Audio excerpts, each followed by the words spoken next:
Hey people, Seth here. Visualize happiness. For me, it is holding my greatest enemy hostage, covering his skin in honey, and slowly roasting it until it caramelizes into a layer of glaze. I do not watch, I listen to the cacophony of screams as he's pulled apart like a succulent pecking duck.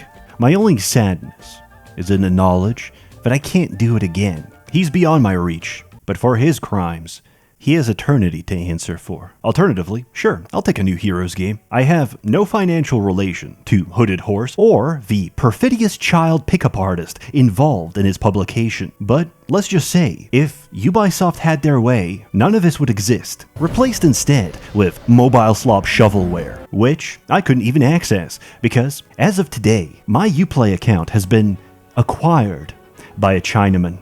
As they say, we each have our own guardian angels. I just didn't expect mine to be living in the prefecture of Guangzhou.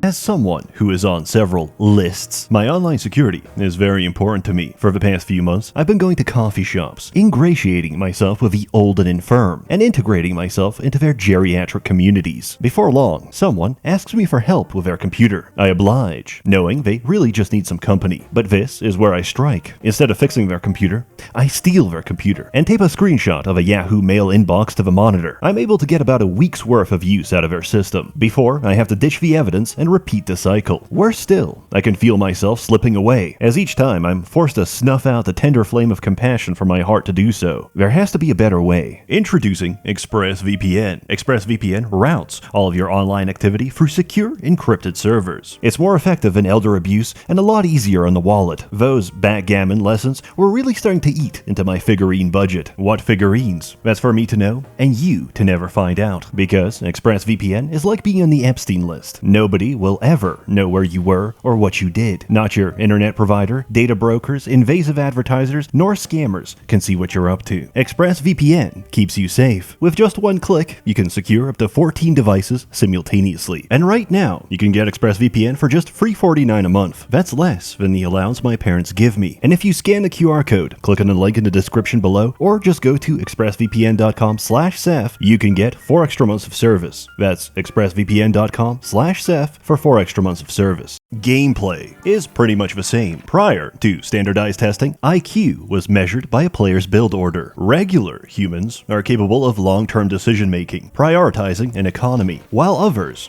build every single unit dwelling and run out of gold by week 2. This designates them as barely sapient and are promptly shipped to the bauxite mine to fulfill their destiny. Heads up, new miner arriving.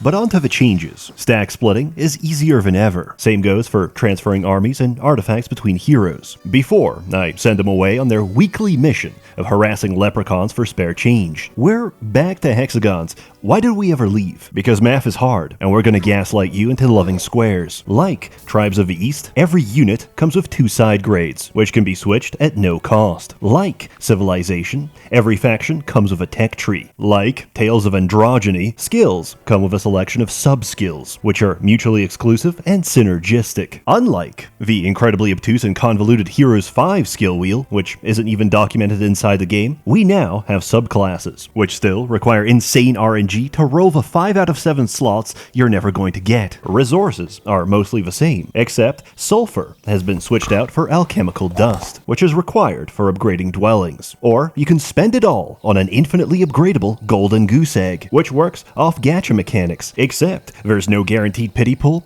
and it's designed to rob you. Magic now works off astrology. Mage guilds are astronomical observatories. Spells are the stars of a constellation, each of which is aligned with a different school of magic. Daylight cleanses, nightshade curses, arcane controls, and primal destroys. On top of this, you have high neutral magic, which is a 5-week countdown until everyone learns Dimension Door. There's 5 tiers of magic and 4 levels for every spell. These range from tactical to completely busted, and I wouldn't have it any other way. Outside of magic, Focus is a new resource that's generated by attacking and being attacked, which is spent on unit abilities. Lore. We're in the continent of Jadam. That's Might and Magic 8, but it's before Heroes of Might and Magic 1, so there's no devil aliens yet, because Might and Magic 6 hasn't happened. This matters to absolutely no one. Don't even get me started on what a Varn is. we'll cross that bridge when we get there. Currently, there's 6 factions, and I'm gonna cover them all. Temple. The Temple of the Sun is known for many things, mainly getting genocided by the same group of adventurers on a yearly basis. Turnover rates are high, nobody has time to read scripture, and the entire process of catechumenism is condensed to a podcast seminar by whoever survived. The reason that white people are inferior is because they don't have enough melanin in their skin. As such, the theology has suffered, and our angels are just golems on string. Regardless, they have some of the best lineup in years. 3 entire shooters, 2 of which can completely ignore ranged penalties, a set of armor which duplicates and reflects every single positive effect, and a solid steel wall of swordsmen, griffins, and inquisitors that ensure their backline remains untouched. And in case you ever get bored of playing artillery death stack that kills everything before it has a chance to get close, they still have cavaliers. I played the self-insert. Effortless Strike removes the focus cost of attacking with your hero. Battle Frill allows you to use it again if you kill the stack, and Inspiring Strike gives a 5% chance of resetting the cooldown per point of morale. But I was already morale maxing, so he killed everything himself and won the match. Grove represents the Druids of Murmurwood. It's Sylvan Rampart spliced with Conflux, except every elemental can awaken to receive a heavy steroid. They're expensive, bulky, and completely grotesque. Pixies are now a neutral unit. You get the scraps left over by your haggard butch lover, an amalgamation of rotund chopplegangers that belong better in a trench than broad daylight. Physiognomy aside, they take some getting used to. Understanding is half the battle,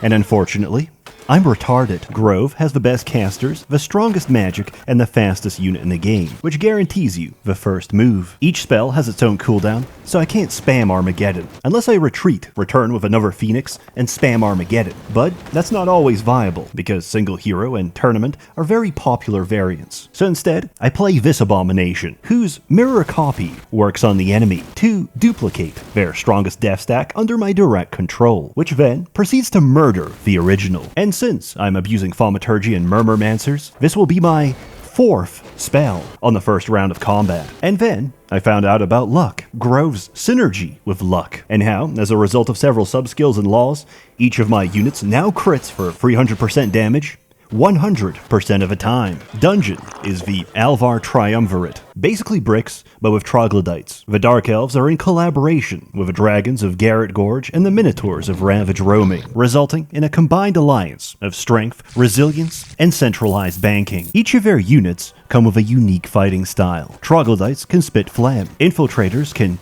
infiltrate other men, and the rest basically land more hits based on the position of the enemy, punishing tight formations, close groupings, or just existing in the general vicinity of a dragon. The trade-off is less damage, until you develop a legal system and simply outlaw the penalty. As merchants, we play only the greatest of merchants. We take Antiquarian, unlock his money printer, and buy every artifact in the game, as their sum greatly outweighs the monetary cost. Necropolis. The necromancers of Shadowspire don't know how to raise dragons yet. So far, we can fuse them together. All we need is several living dragons and the entire economy. And then, my enemy casts Guillotine, turning the most powerful Tier 8 neutral into the most expensive pile of milk bones. Accordingly, vampires are your new ultimate, because that's all we can afford. The blood waterfall isn't even real, it's just red 40. My wife is dead. I don't want to remarry, I just want to summon skeletons. His Rewind Life can overheal and over-revive to create temporary stacks for the duration of a fight. All Life is Endless increases the effect of heals and revives, which synergizes with Summon Avatar to double this bonus. I take no losses, because at the start of every fight, I multiply my ghosts, which coincidentally also have the ability to multiply, leading to a carefully managed feedback loop of infinitely rising numbers. Or just take Kelgul, rush Dread Knights, and win without firing a single synapse. Schism. On the continent of Arathia, to the north of Avlee, is meant to be Vori, the land of the Snow Elves. This region was never implemented or playable, so it's subject to a lot of speculation. Schism is complete fanfiction where Dark Elves have discovered and dug up Vori rituals to pull creatures from other planes, or the negative space in between.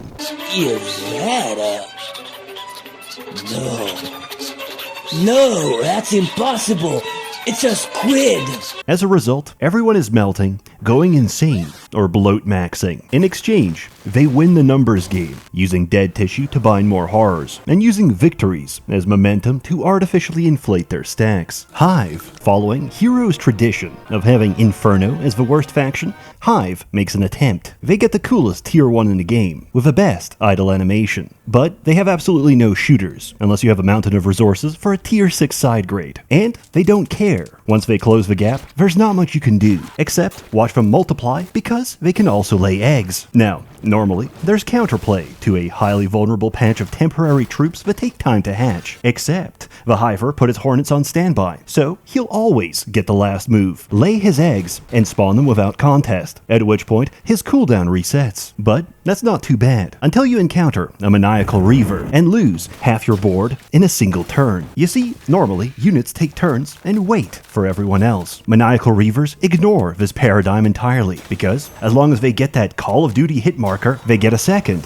which is separate from morale, so they get a third. As your eyes start tearing up and your Pampers diaper sags under the weight of its liquid gold, a fucking worm shows up and eats the rest of your stack. Also, don't try to mix armies, or a single hive mother will ruin your day, as she multiplies her stats and propagates them to the entire swarm. But everything I've described isn't the worst. No, taking a hero specialized in attribute gain and learning, leveling them to 12, and resetting their level to 1 with the faction-specific building that was recently buffed to give them 4 of each stat for every free level spent isn't just the worst. It's already banned in competitive, which doesn't mean anything, because it's the same group of Poles, Russians, and dare I say, North Macedonians that complain about everything. 99% will never play competitive heroes, because they don't live in an Eastern Bloc Khrushchevka. I have. So, I'll give you a metaphor. SCP-106 is slowly chasing you, except it's David Goggins,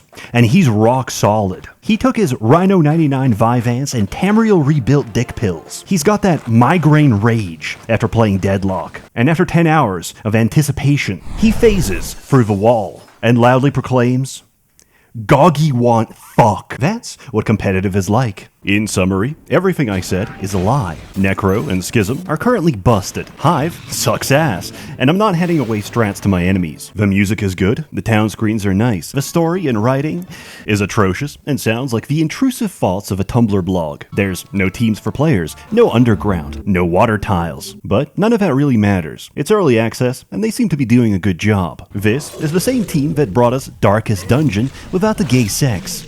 I believe in them. If you like heroes, you'll like Olden Era. But why listen to me? I'm an influencer. Do you know what that means? I'm one plane flight removed from being a human porta potty in Dubai. Don't listen to my shit. Decide for yourself. As always, more content to come, so stay tuned. A warm thanks to the many members of a Merchants Guild, generously funding and bankrolling these videos. You're all truly wonderful. Have a good one.